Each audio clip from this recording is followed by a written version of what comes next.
اور آج عمران خان صاحب کو چاہیے تھا ایسی حالت میں جب انسان ناکام ہو کر نکلا ہو، مایوس ہو کر واپس گیا ہو، اور آج یہ تسلیم کر رہے ہوں کہ ہماری تیاری نہیں تھی، اس وقت پریس کانفرنسز نہیں کرتے. جس نے بھی آپ کو پریس کانفرنس کا آج مشورہ دیا تھا اس نے آپ کے ساتھ بڑی زیادتی کی ہے. یہ وہی شخص ہے جس نے آپ کو لانگ مارچ کا مشورہ دیا تھا. اس شخص کو بدلیں یا اپنی حرکتیں بدلیں.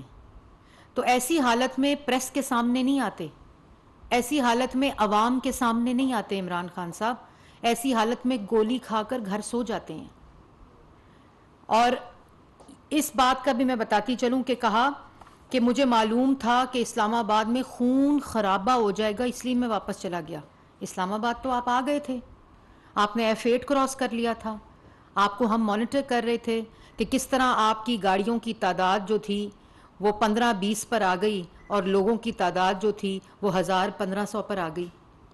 یہ بات ہم ساری مانیٹر کر رہے تھے. اسلام آباد تو آپ آ چکے تھے، آپ اٹک سے شروع ہوئے اور آپ F8 پہنچ گئے. کون سی رکاوٹ تھی؟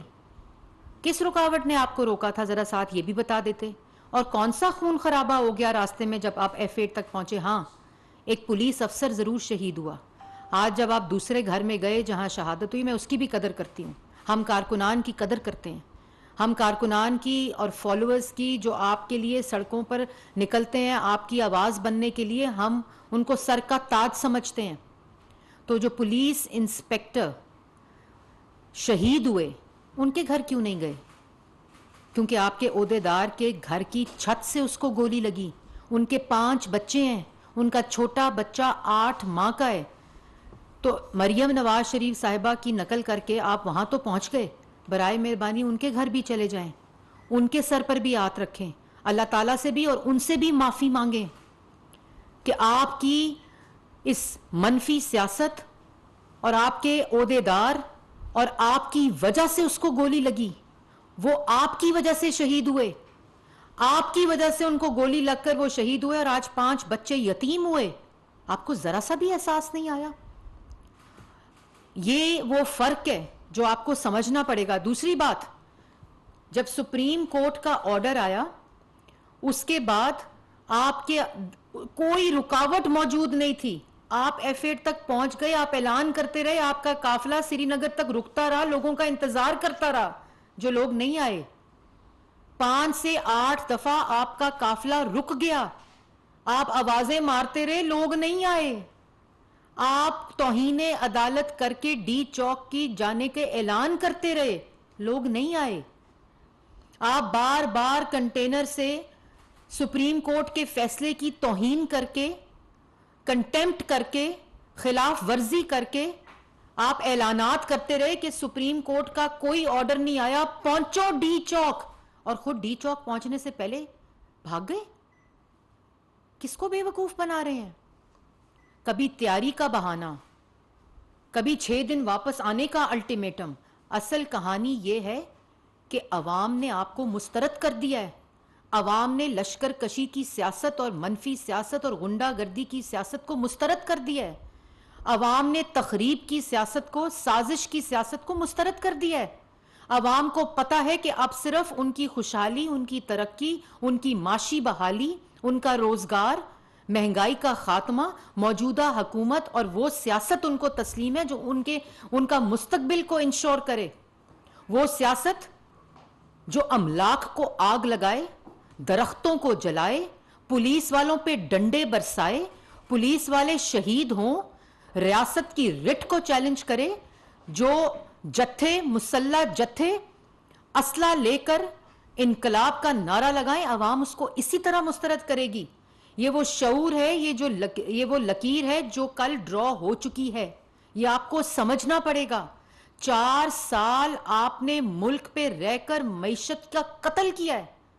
4 سال آپ ملک پر رہ کر عوام کے روزگار کا قتل کیا ہے. آج بھاشن دے رہے ہیں IMF کے پریشر کا. IMF کے معاہدے کے اوپر عمران خان صاحب آپ نے دستخط کیے ہیں. آج پیٹرول جو مہنگا ہوا ہے وہ آپ کی وجہ سے مہنگا ہوا ہے، آپ کے اس معاہدے کی وجہ سے مہنگا ہوا ہے. جس معاہدے میں آپ نے دستخط کیے، جس دستخط اور اس معاہدے کے مطابق آپ نے یہ پیٹرول پرائس انکریز کرنے کا وعدہ کیا تھا آئی ایم ایف کے ساتھ، ہر مہینے اور پھر اس کے بعد 15 دن بعد پیٹرول اور پیٹرولیم مصنوعات کی قیمتوں میں اضافہ آپ کرتے تھے، کیونکہ آپ نے معاہدہ کیا تھا آئی ایم ایف کے ساتھ۔ آج اگر پیٹرول کی قیمت بڑھی ہے تو یہ قیمت آپ بڑھا کر گئے تھے، یہ معاہدہ آپ کر کے گئے تھے، اور یہاں تک کہ اس معاہدے کے اوپر نہ صرف قیمت بڑھتی تھی بلکہ اس کے اوپر ٹیکس بڑھتا تھا جو آپ کے لوگوں کے مافیاز کی جیبوں میں جاتا تھا اس وقت، اور بغیر کسی منصوبہ بندی کے بڑھتا تھا، صرف آئی ایم ایف کے ساتھ وعدے کی وجہ سے بڑھتا تھا، اس معاہدے کی وجہ سے بڑھتا تھا جس پہ آپ نے دستخط کیے تھے، نہ اس کے پیچھے کوئی منصوبہ بندی تھی۔ یہ بہت آسان فیصلہ تھا وزیر اعظم شہباز شریف اور اتحادی حکومت کے لیے کہ جس دن آئے تھے پیٹرول بڑھا دیتے۔ جو انفنڈڈ سبسڈی آپ نے دی، جس کو آپ کے وزیر خزانہ نے مسترد کیا، جس کو سیکرٹری خزانہ نے مسترد کیا، جس کو آپ کی کابینہ کے پاس آپ لے کر ہی نہیں گئے، جس دن آپ کو پتا چلا کہ عدم اعتماد کامیاب ہونے والی ہے، آپ نے اس دن یہ سبسڈی دی۔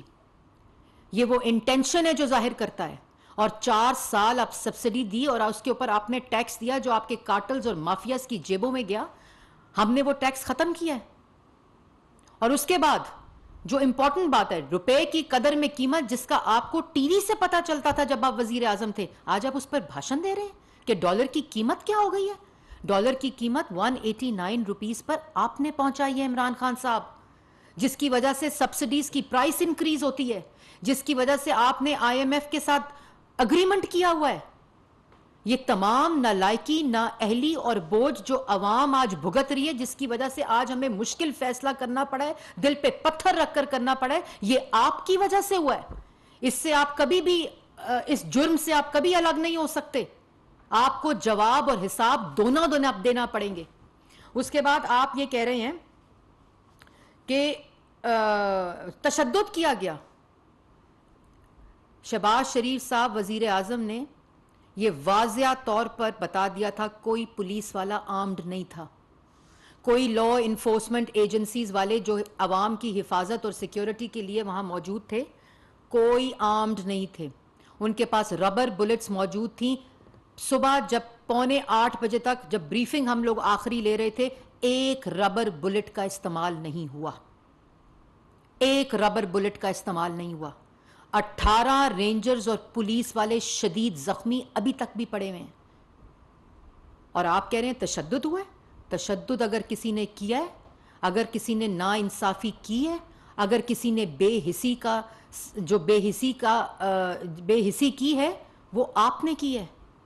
آپ نے کالز دے کر میٹرو سٹیشنز جلوائے، آپ نے کالز دے کر پولیس والوں پہ تشدد کروایا، آپ چاہتے تھے 2014 دوبارہ ریپیٹ ہو، آپ نے کالز دے کر بلو ایریا کے درخت جلوائے۔ مانے کہ میں نے یہ کیا ہے، مانے وہ غصہ آپ نے میٹرو سٹیشنز کے اوپر نکالا کہ عوام نہیں نکلی۔